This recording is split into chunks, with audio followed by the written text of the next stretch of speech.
Estás escuchando El Rompeolas.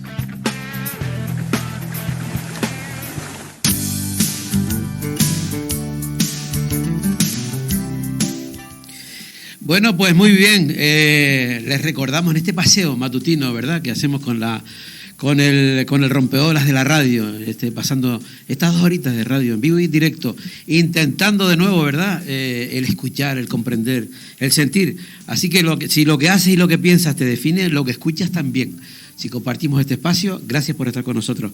Bueno, pues seguimos adelante, puedes estar hablando de temas de esta mañana interesantes, ¿no? Pues ahora nos vamos con otro. Vamos a hablar con una compañera, con Yaisa Díaz. Ella es presentadora de la Televisión Canaria. Seguramente cuando la escuchen les sonará esa voz, su voz, ¿no? Y vamos a hablar con ella porque acaba de sacar un libro súper interesante que se titula La hija del ciego y es una historia real, una historia que ahora nos vamos a ir desmenuzando poquito a poco. Yaisa, buenos días. Buenos días, Javier. ¿Qué tal? ¿Cómo estás? ¿Cómo se amanece? Bien. ¿Cómo se amanece?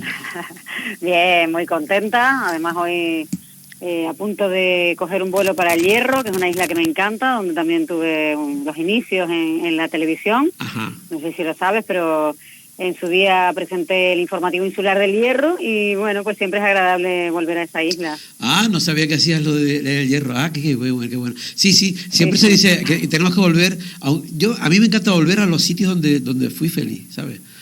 A los inicios, ¿no? Los inicios, sí. Siempre los tiene uno como... Aquello fue una escuela, ¿eh? Claro.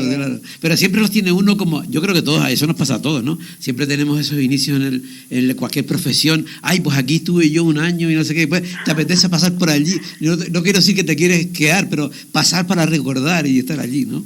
¿Sabes? Sí, a ver, eso se llama cumplir años, ¿sabes? Está bien, es verdad. Y tener nostalgia. Es verdad.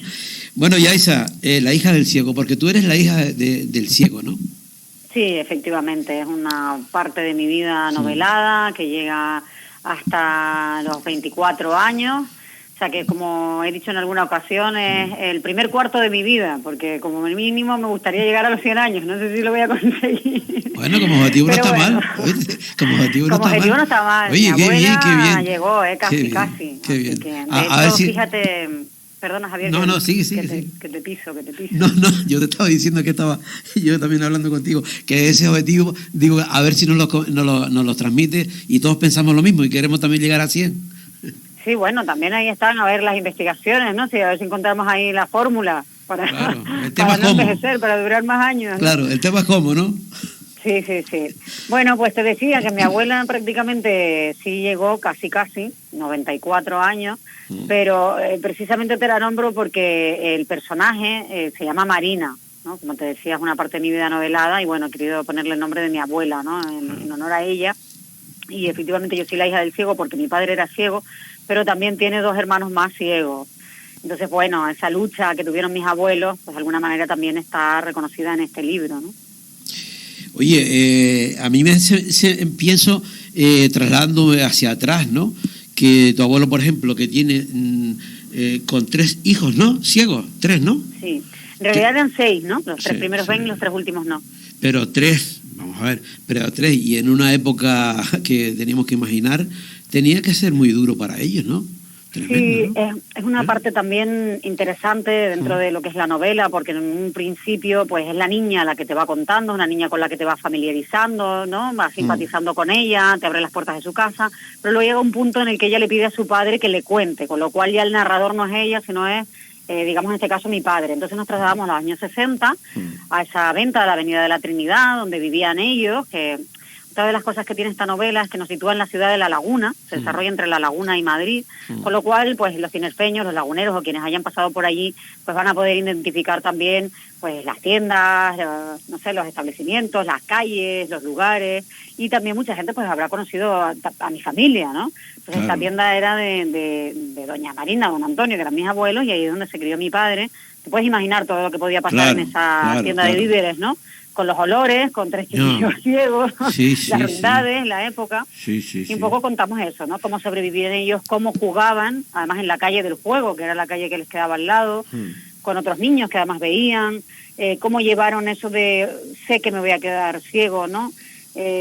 bueno, un poco todo lo que cómo vivieron Claro, sus momentos, claro. las Ya- operaciones, todo. Yaisa, y cuando tu padre pierde la vista, por ejemplo, tú lo conociste a él cuando veía, ¿no?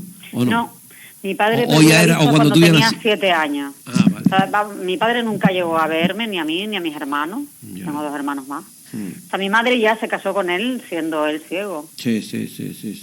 O sea, que tuviste, lo que te quiero decir, tú siempre conociste a tu padre ciego. Sí. Ujú. ¿Y qué te contaba él, por ejemplo, de...? Porque claro, yo no sé, siempre se dice que es mejor no ver nunca o ver y luego perder, ¿no? Y Es luego una perder la pregunta que vista. normalmente me hacen. Sí. Y la gente tiene como esa curiosidad de saber lo que opino yo. Que bueno, en definitiva, tampoco es muy relevante lo que yo opine, ¿no? Pero Sí. y No, luego sí, también la no, ceguera es la ceguera, quiero decir, no es que ni mejor ni peor. Pero además el otro día también lo comentaba con Rafael de Lorenzo, que es el secretario general de la ONCE en España, que como sabes ha apadrinado esta obra y ha hecho la introducción también. Y justo nos hacían esa pregunta en La Laguna cuando vino a la presentación y estaba de acuerdo conmigo en que pensábamos que es mejor haber visto. Porque tú piensas, Javier, y también los oyentes, que si tú has visto, sabes cómo son los colores, una cosa tan básica. Sabes cómo es una cara, cómo es la piel, cómo es una mesa, cómo es un perro. Cosas tan simples, pero que en realidad luego, si tú haces un esfuerzo en tu memoria de retener eso, pues tienes otra forma de ver la vida, aunque sea en tu noche, ¿no? En tu Sí, ceguera. pero ya tienes esa imagen grabada, Exacto. ¿sabes?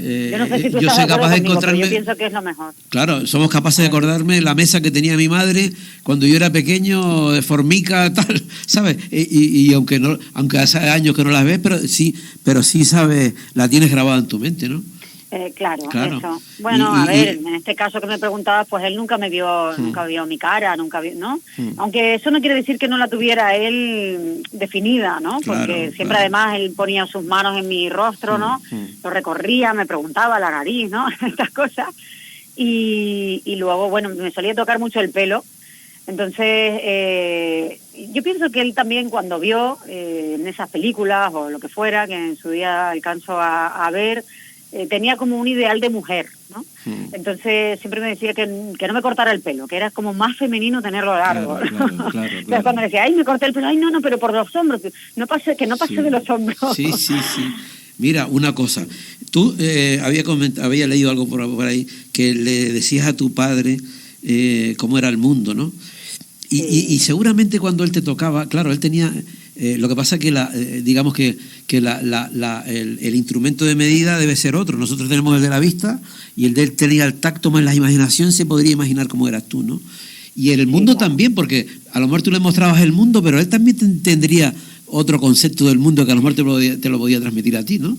Yo creo que ahí es donde estaba la magia, ¿no? En esa necesidad que yo tenía de aumentarle su percepción de alguna manera, ¿no? De que fuera, no sé, más precisa. Pero él también llegó a transmitirme su forma de ver las cosas.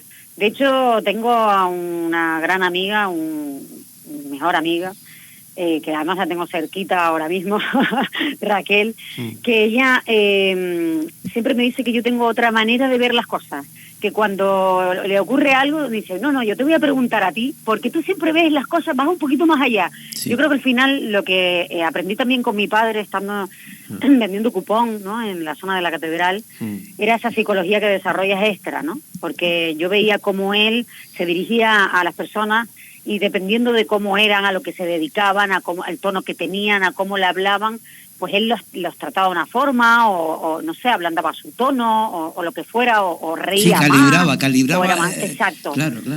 Y yo tenía esa ventaja que era ver.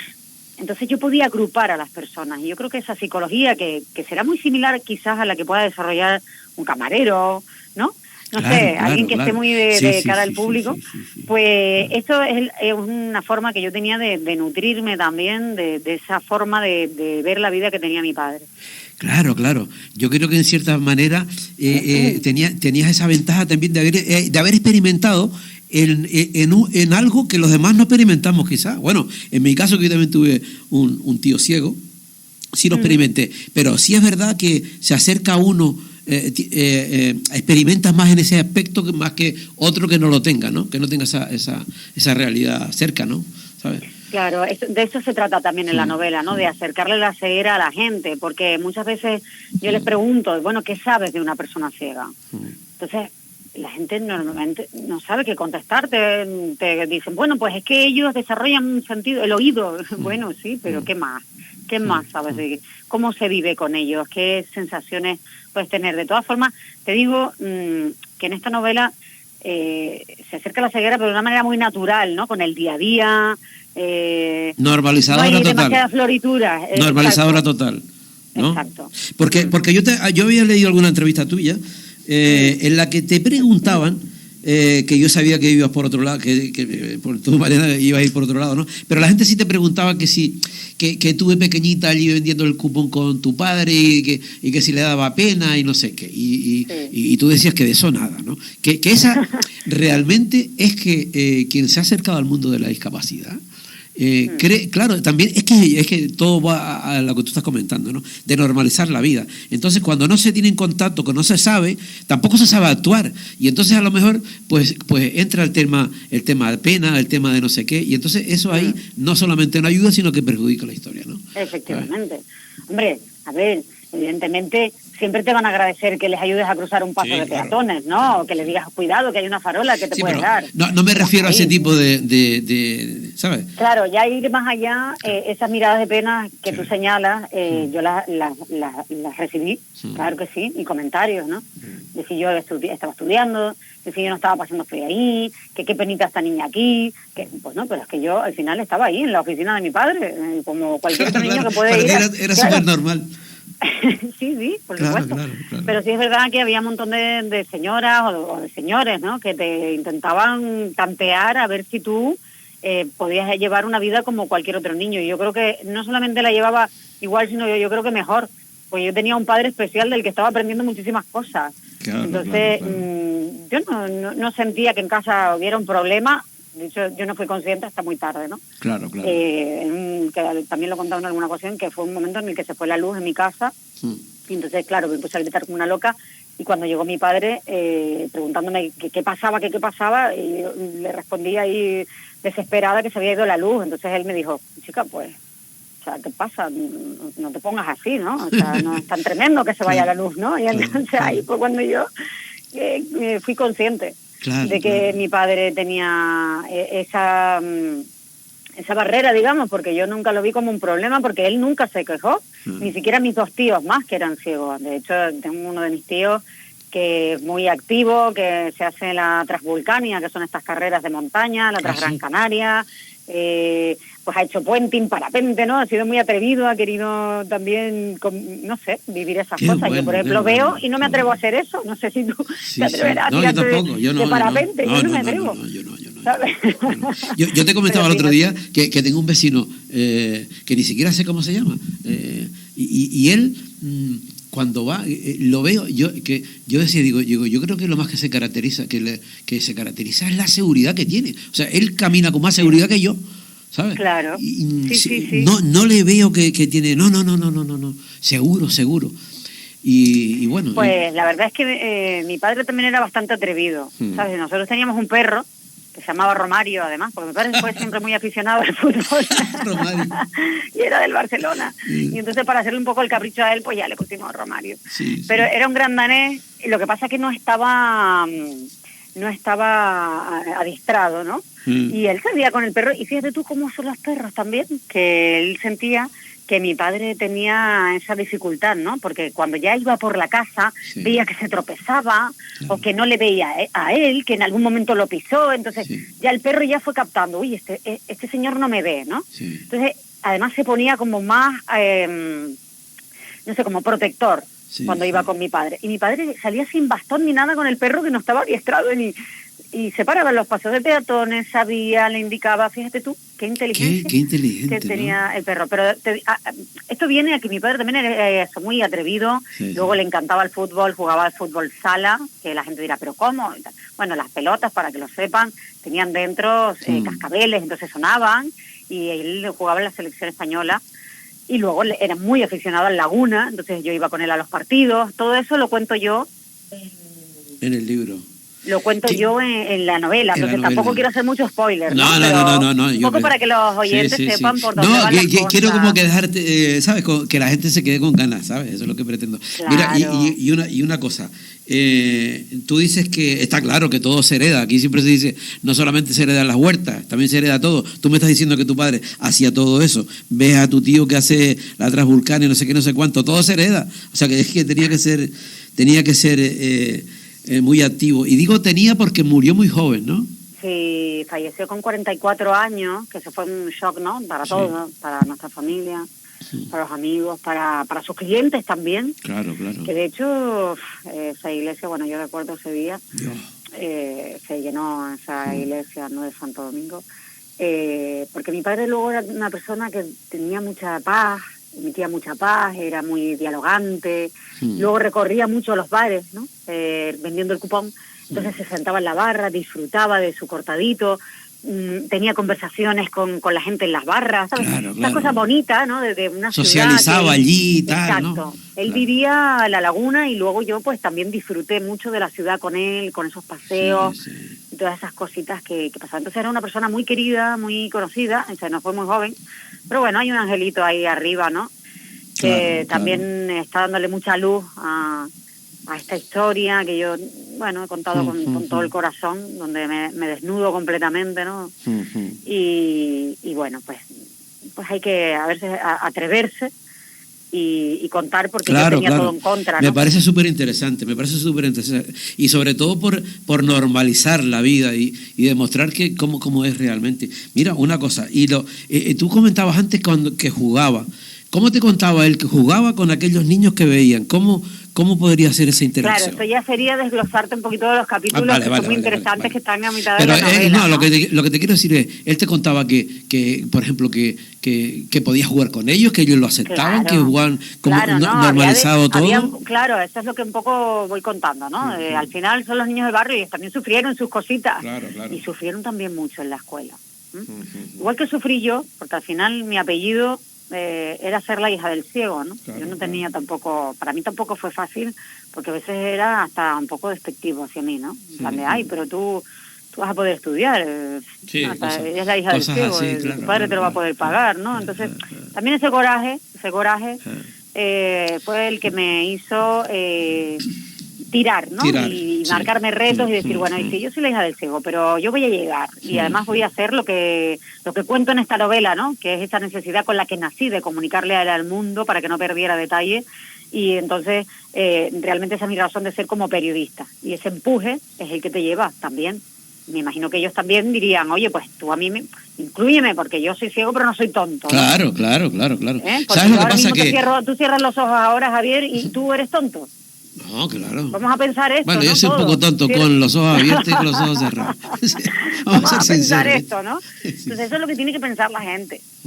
Que falta la vista, pero no falta la mente. Claro. ¿Sabes lo que pasa? Que también estamos hablando, me imagino, claro, estás comentando una época en la que todavía no, que quizá la concepción que tenemos ahora, el empuje de todo el mundo de la discapacidad, ¿sabes? El punto de vista y de mira de ahora ha crecido muchísimo y no tenemos que ver, no se puede comparar con esa época, ¿no? Tenemos que agradecer mucho también la labor que ha realizado la ONCE, ¿no? Y otras entidades, ¿no? Por supuesto. Pero yo creo que también con esta novela un poco lo que intento es acercarle la ceguera al espectador, y además queremos marcarnos el reto de llevarla a otros países por el simple hecho de que no en todos lados existe una ONCE. Y yo creo que hay todavía falta mucho por hacer. Tú piensas que mi padre tuvo compañeros donde se les abandonaba a las puertas de un orfanato. Sí. Tremendo, ¿sabes? ¿No? Entonces, claro, o sea, no todo el mundo está concienciado. Fíjate con lo avanzados que estamos, que yo te he dicho que le pregunto a la gente que qué sabe de un ciego y todavía no saben nada. Entonces, claro. ¿Cómo será en otros países donde ni siquiera tienen una entidad que vele por estas personas, ¿no? Sí, claro. Yo creo una cosa, mira, yo también he estado mucho tiempo dedicado al mundo de la discapacidad, y entonces yo creo que normalizar la vida, Yaiza, cosas como la que tú estás comentando ahora del libro, todas estas cosas, normalizar la vida de todo, es lo que da después el resultado final, un resultado positivo. Yo he tenido oportunidades, por ejemplo, de ver que gente que no sabe quizás reaccionar ante la presencia de alguna persona que tenga algún tipo de discapacidad, y luego comentarle, o que dice, ay, yo no supe cómo reaccionar, no supe cómo actuar, cómo hablarle, y preguntar, y tú has tenido la oportunidad de estar, has estado conviviendo, sabes, has tenido roce, no, nunca. Entonces, claro, como no se tiene eso, pues tampoco se sabe actuar, es que es normal. A ver, hay que normalizar en el sentido de lo que hablábamos antes, ¿no? De no tener pena de nada, pero sí de saber cómo actuar. Claro. Porque, oye, no vamos aquí a obviar que hay una dificultad. Claro. Eso es lo que tenemos que saber, cómo gestionarlo, pero no mirar hacia otro lado. Eso es lo que no podemos hacer. Y decir, bueno, porque se las arreglen, que le den una ayuda y venga, chao. No. Aquí estamos todos en esta sociedad.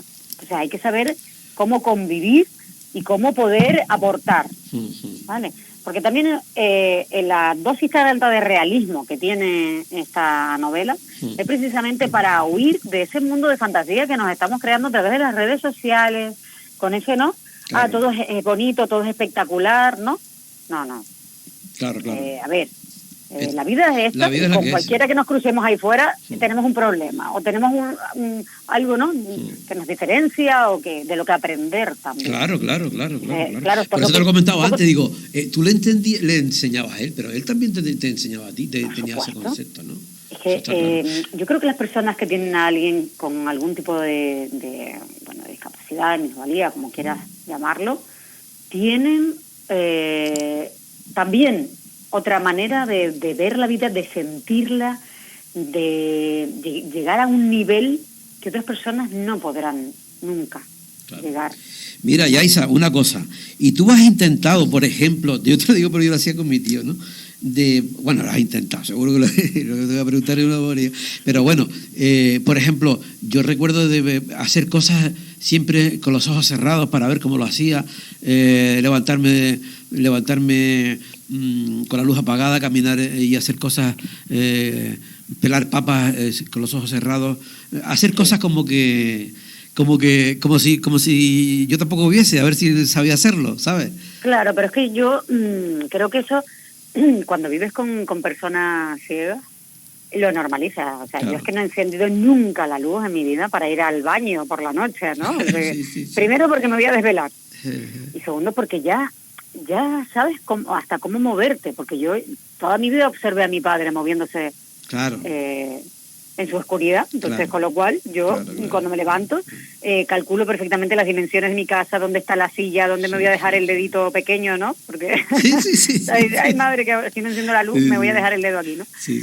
Pero con todo, ¿no? Incluso yo recuerdo esos teléfonos móviles que antes tenían el teclado como en relieve, que yo hablaba con la gente y yo ni siquiera miraba en la pantalla, sino ya escribía con el teclado, ¿no? Entonces, cosas así, o las monedas o los billetes, que yo ya los reconocía porque yo ayudaba a mi padre a hacer las cuentas. Entonces, el sonido de las monedas al caer, ya sabías que era, de cuál era, ¿no? O sea, no era una de 100 pesetas.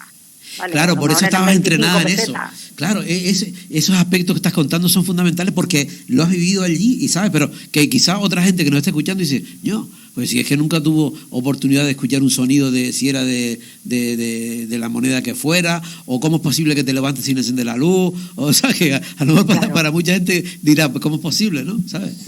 Yo es que la verdad que ahora que se me viene a la cabeza en momentos que he compartido con mi padre, con mis tíos y tal, que ellos han sido siempre tan deportistas, yo invito a alguien que ahora está muy de moda esto del running, ¿no? Que todo el mundo se ha echado a correr. Yo en su día también fui atleta, cuando nadie corría, yo era como la loca del pueblo, ahora corre todo el mundo.